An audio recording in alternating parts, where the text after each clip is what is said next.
Bueno, seguimos con la información en Canale. Vamos a hablar con Sebastián Domínguez. Sebastián es tributarista. Si bien me parece, y eso se lo vamos a consultar a él, me parece que no hay anuncios específicos sobre tributos, sobre impuestos en los adelantos de ayer por parte del ministro de Economía, pero sí puede tomarse como tema tributario el tema de las importaciones y de las exportaciones, y además empezar a preguntarle si en un esquema de programa económico definitivo, que recién también Dipache nos decía que no puede pasar, tiene que estar antes de las fiestas, debe haber anuncios concretos en materia tributaria. Sebastián, muy buenas tardes, ¿cómo estás?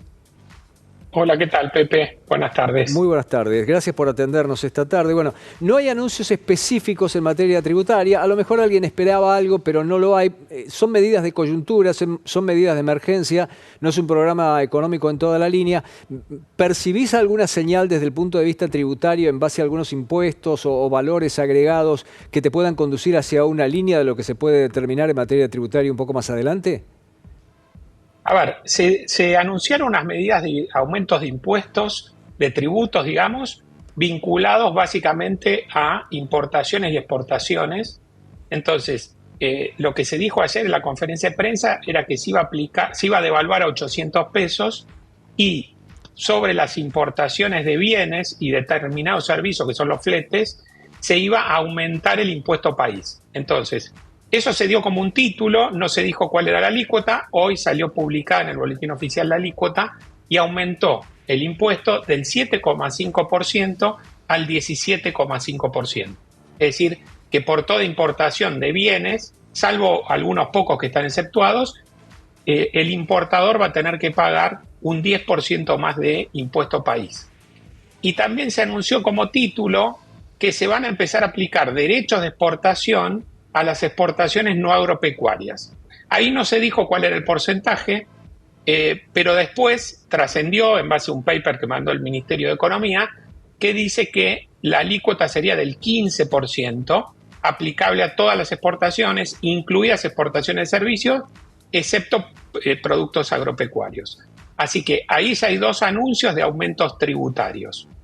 Por otro lado, si bien no se dijo en la conferencia de prensa, se dejó trascender con posterioridad a través de ese paper del Ministerio de Economía, se colocó reversión de la reforma de ganancias para empleados en relación de dependencia. Entonces, con ese título lo que se está diciendo es, vamos a volver atrás la reforma que llevó adelante el gobierno de Massa, digamos, que mandó el proyecto de ley al Congreso, el Congreso lo aprobó, fijando un impuesto cedular para los empleados que no tributan ganancias este año hasta más o menos casi 2 millones de pesos. Bueno, eso se va a volver para atrás. Y eso tiene que ser por ley, o sea que va a estar dentro del paquete de medidas que tiene que mandar al Congreso el gobierno. Y también se indica ahí en ese paper que se va a modificar bienes personales, digamos, se va a obtener mayor recaudación por una modificación en bienes personales y además se va a sancionar una ley de moratoria y de blanqueo. Es decir, bastantes medidas sobre las cuales todavía ahí no hay precisiones, pero que tienen que ver con la parte tributaria. Lo primero que me llama la atención es la decisión de revertir el tema de ganancias cuando el mismísimo hoy presidente de la Nación como legislador lo votó a favor. Eso no deja de ser llamativo, punto uno. Punto dos, estas son medidas de la coyuntura ante la complejidad de la situación que se hereda. Claramente esto todavía no es un programa económico y crees que esto va a cambiar porque ellos llegan al poder anunciando su voluntad de bajar impuestos y transparentar el sistema. Sí, era bajar impuestos, me van a cortar el brazo antes de aumentar impuestos, pero las primeras medidas tiene aumento de impuestos. Sí, o sea, no hay duda que la situación fiscal es compleja, hay que eliminar el déficit. Que no sé cuánto puede durar, ¿o crees que esto vino para quedarse incluso en el programa económico? No, ahí tampoco el gobierno dio precisiones. Yo creo que, no sé si fue una estrategia no comunicar todo o es un error de comunicación, pero digamos, se dieron títulos, se dijo, aumentamos el impuesto país transitoriamente, pero no se dijo ahí la alícuota, no se dijo cuál es la cantidad de meses, años que eso está previsto que se aumente.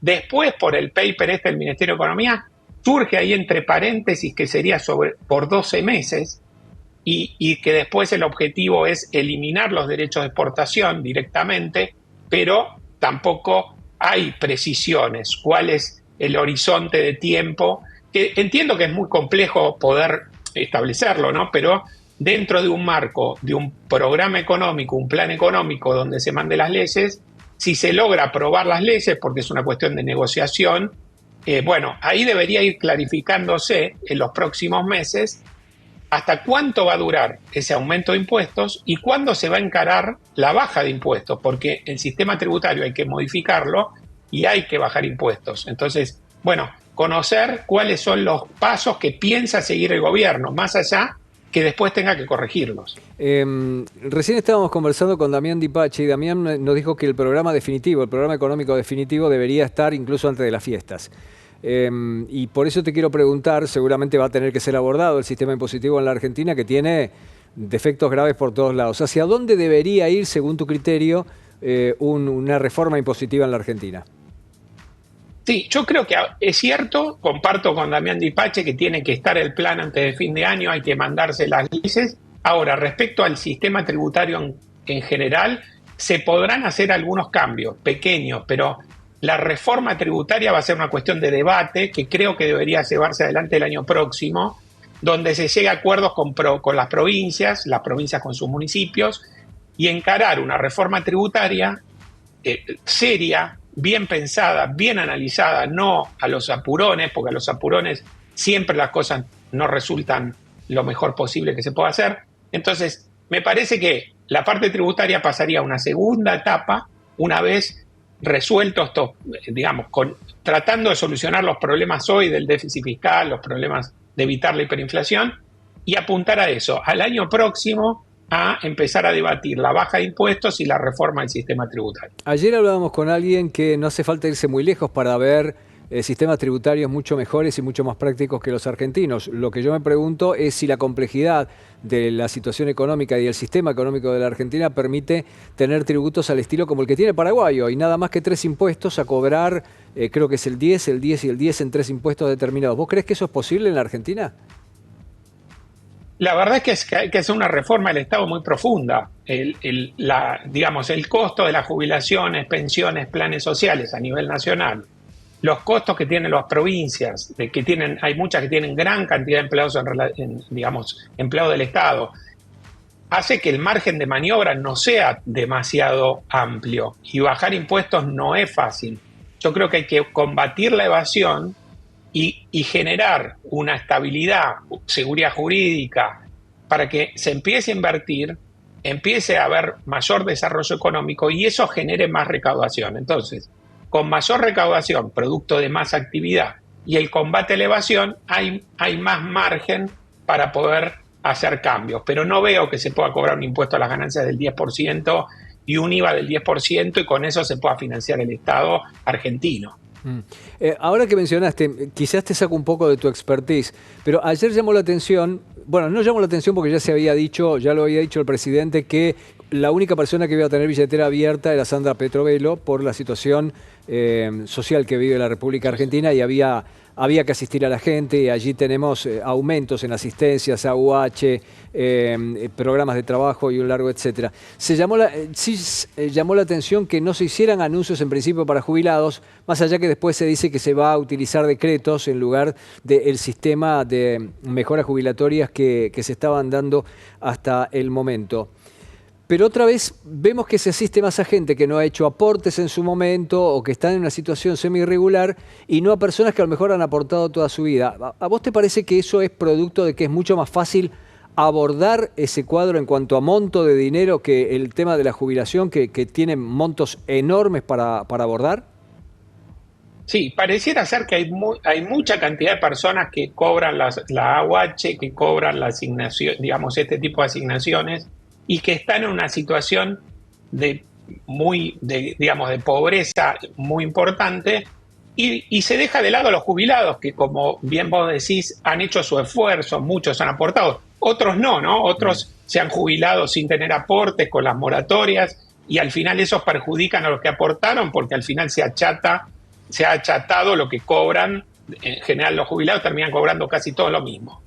Entonces, hay como digamos, como que se cree que el jubilado, si bien necesita, obviamente, está en mejor situación que la persona que recibe la asignación, que el jubilado lo ayudan los hijos, los parientes, viven con algún pariente, entonces como que se lo pone en un segundo lugar y no se le da valor a todos esos jubilados que han aportado, porque además lo que pasa es que el que ve que el jubilado llega a la edad jubilatoria y no cobra una jubilación adecuada a sus aportes, después no tiene ningún interés en aportar. Es como un círculo vicioso. Entonces, yo creo que deberían darse a las dos cosas el mismo tratamiento. Los jubilados también están en una situación muy difícil. Esto de eliminar el ajuste automático por ley de movilidad jubilatoria y dejarlo supeditado a los decretos, bueno, es un arma de doble filo, ya vemos lo que ha pasado en otros gobiernos, no quiere decir que pase en este, pero los antecedentes no son buenos. Es decir, pasa a ser un tema totalmente discrecional, donde se le da a algunos sí, a otros no, a los que tienen la mínima se le da más de lo que tienen jubilación más alta, y al final cobran los dos lo mismo. Es un tema bastante complejo y no sería, lo mejor sería mantener la movilidad jubilatoria. Y además, Sebastián, permitime ser un poco duro, el jubilado no te incendia la calle. Hay sectores que sí Claro, te incendian sí. la calle. El jubilado no te incendia la calle. Y por otra parte, coincidiendo plenamente con algo que decías, hoy hablé con Eugenio Semino, defensor de la tercera edad, y me dijo que muchísimos jubilados de la mínima están por debajo del límite